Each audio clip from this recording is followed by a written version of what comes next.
Good afternoon everyone. बेटा ये आप लोगों का इशू आया था इस टॉपिक में कि जो फैक्टर्स अफेक्टिंग होते हैं हमारे जो ह्यूमन रिसोर्स मैनेजमेंट को फैक्टर्स अफेक्ट करते हैं उसमें आपको प्रॉब्लम आ रहा था। मुझे सच्ची में दिल से बहुत खुशी हुई कि बच्चों ने अपना क्वेश्चन रेज़ किया कि मैम इसको समझा दो, ये हमें समझ नहीं आया।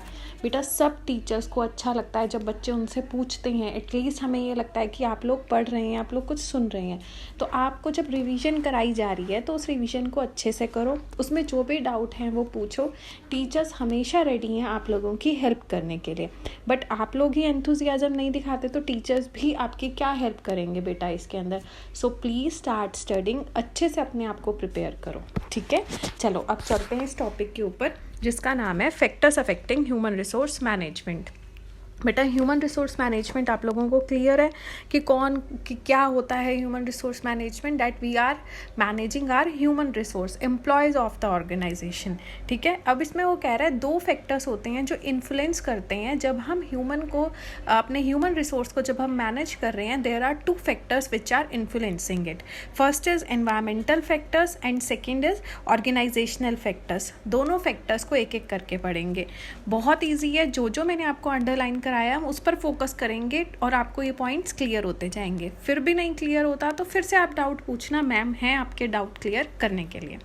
तो एनवायरमेंटल फैक्टर के अंदर बेटा सबसे पहले आता है इकोनॉमिक फैक्टर। अब इकोनॉमिक फैक्टर के अंदर वो कह रहा है इकोनॉमिक फैक्टर वो फैक्टर होते हैं एनवायरनमेंट में, वो एक्टिविटीज़ होती हैं जो हमारी इकोनॉमिक एक्टिविटीज़ से रिलेटेड होती हैं। तो इकोनॉमिक एक्टिविटीज़ से जो रिलेटेड हैं दैट आर इकोनॉमिक एनवायरनमेंट। अब ह्यूमन रिसोर्स को कैसे इकोनॉमिक एनवायरनमेंट अफेक्ट करता है, तो इसमें फर्स्ट पॉइंट है बेटा पॉपुलेशन एंड वर्कफोर्स।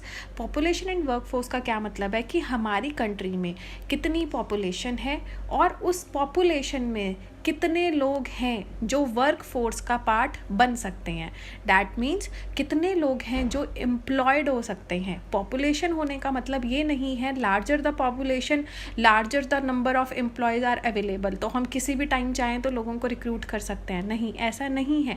पॉपुलेशन चाहे बड़ी हो चाहे छोटी हो, हमें उसमें से ये देखना है कि इतनी पॉपुलेशन में से किसको हम अपना वर्क फोर्स बना सकते हैं। मतलब कौन लोग हैं जो मेरी ऑर्गेनाइजेशन के लिए, मेरे लेवल ऑफ वर्क के लिए एप्ट हैं।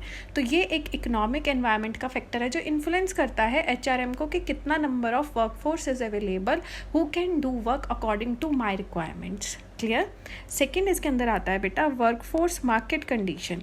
वर्कफोर्स मार्केट कंडीशन के अंदर वो मार्केट कंडीशंस होती हैं जो इन्फ्लुएंस करती हैं रिक्रूटमेंट एंड सिलेक्शन को। तो इसमें हमें क्या देखना है, वो प्रैक्टिसेस जो अदर ऑर्गेनाइजेशंस ऑप्ट कर रही हैं while recruiting and selecting there employees. क्योंकि अगर उनका रिक्रूटमेंट और सिलेक्शन प्रोसेस ज़्यादा ईजी है, ज़्यादा अप्रोचेबल है, तो वो अच्छे एम्प्लॉयज़ को गैदर कर जाएंगे, उनको फटाफट से पकड़ लेंगे। मुझे कैसा सिस्टम अपनाना है जहाँ पर मैं अच्छे एम्प्लॉयज़ को ले सकूं और उन्हें लंबे टाइम तक रिटेन करके रख सकूं, ठीक है। Next is national income. National income is, देखो नेशनल इनकम में आपने क्या बताना है, वो चीज़ें जिसके ऊपर मैं अपने एम्प्लॉयज़ की सैलरी डिसाइड करूँगी, उनको कितने इंसेंटिव्स देने हैं, कब कब देने हैं, कितना पैसा मैंने अपनी एक जो मेरा ह्यूमन रिसोर्स है उसके ऊपर स्पेंड करना है। तो वो किस पर डिपेंड करेगा, नेशनल इनकम पर।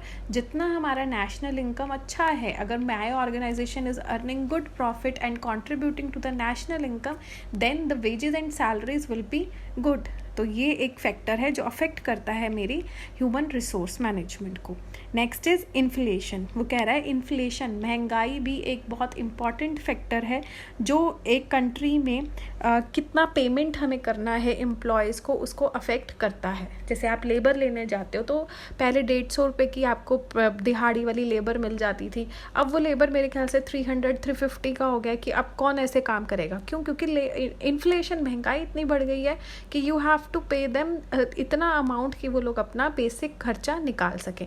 तो इन्फ्लेशन भी जो हमारे एम्प्लॉयज़ को कितना पे करना है उस चीज़ को अफेक्ट करता है।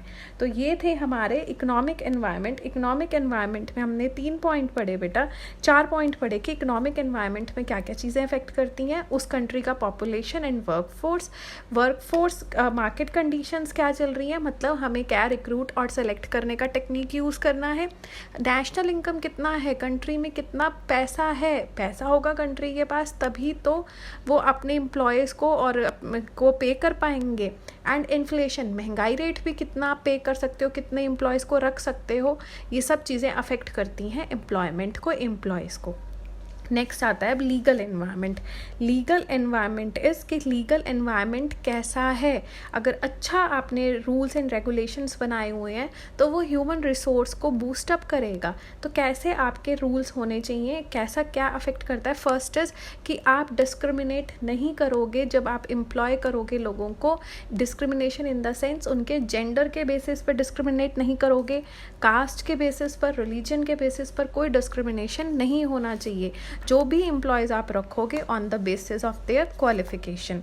फिर सेकंड पॉइंट में बेटा इसमें बोल रहा है कि कुछ सेक्टर्स के अंदर गवर्नमेंट ने, इवन प्राइवेट सेक्टर्स में भी बात चल रही थी कि गवर्नमेंट ने अपने कुछ गवर्नमेंट सेक्टर्स में क्या कर रखा है, सीट्स रिज़र्व कर रखी हैं जो हमारे शेड्यूल कास्ट, शेड्यूल ट्राइब्स हैं उनके लिए, ताकि उनको भी अपॉर्चुनिटीज़ मिल सकें और कि उनको भी हम रिक्रूट कर सकें। तो this is our legal environment which affects the organisation. कि आपको अगर 2 एम्प्लॉयज़ हैं पर आपकी सीट रिज़र्व कैटेगरी की है, then you have to give that seat to reserve category. Next is आपको इसमें ये बोला हुआ है कि मिनिमम जो वर्किंग आवर है उसका ध्यान रखना है। अगर आप ओवर टाइम करा रहे हो कितना पे करना है वो चीज़ आपने ध्यान में रखनी है। बेसिक पे कितनी देनी चाहिए वो आपने ध्यान में रखना है। तो ये लीगल एनवायरनमेंट है। जब मैं अपने एम्प्लॉयज़ को रिक्रूट करूँगी या उन्हें अपनी ऑर्गेनाइजेशन में रखूँगी तो ये चीज़ें मुझे ध्यान में रखनी है और एम्प्लॉयज़ को भी पता होना चाहिए कि these are the legal rules. Next अब आपका इसमें आता है बेटा पॉइंट टेक्नोलॉजिकल एनवायरनमेंट। अब हम एनवायरमेंटल फैक्टर्स के अंदर इकोनॉमिक एनवायरनमेंट कर चुके हैं जिसके अंदर नेशनल इनकम, आपका वर्क फोर्स, इन्फ्लेशन ये अफेक्ट करता है। फिर हम लीगल एनवायरनमेंट कर चुके हैं कि रूल्स एंड रेगुलेशंस क्या हैं, डिस्क्रिमिनेशन नहीं होना चाहिए, मिनिमम वेज मिलना चाहिए, रिजर्व कैटेगरीज के जो लोग हैं उनकी सीट्स रिजर्व रखनी चाहिए जिससे कि अपलिफ्टमेंट होगा हमारी होल इकोनॉमी का। अब नेक्स्ट हम इसके अंदर पढ़ रहे हैं टेक्नोलॉजिकल एनवायरनमेंट। टेक्निक कैसी है, वो बहुत ज़्यादा अफेक्ट करती है ह्यूमन रिसोर्स मैनेजमेंट को। कैसे करती है, वो कह रहा है कि जब जैसे रिक्रूटमेंट और सिलेक्शन की टेक्निक में ही देख लो आप, अगर अच्छी टेक्नोलॉजी है, ऑनलाइन, अब आजकल के टाइम में ऑनलाइन रिक्रूटमेंट्स हो रही हैं। आप पहले क्या होता था, फ़ोन पर आप इंटरव्यू ले रहे थे, अब वीडियो कॉल पर आप इंटरव्यू ले रहे हो, वीडियो कॉन्फ्रेंसिंग करके जगह जगह से कहीं के भी लोगों को आप अच्छे लोगों को ढूंढ कर अपनी ऑर्गेनाइजेशन में रिक्रूट कर रही हैं। So all this is because of technology and it is affecting the recruitment and selection process. फिर वो कह रहा है कि ट्रेनिंग एंड डेवलपमेंट की जो टेक्निक्स हैं वो भी बहुत ज़्यादा चेंज हुई हैं। नई टेक्नोलॉजी आने के कारण हम उन्हें अच्छे तरीके से बेटर वे में ट्रेनिंग दे पा रहे हैं। फिर वो कह रहा है कि पहले क्या होता था, इसमें ओपन डोर पॉलिसी हम यूज़ कर रहे हैं। ओपन डोर पॉलिसी क्या होती है कि anyone can communicate with anyone in the organisation.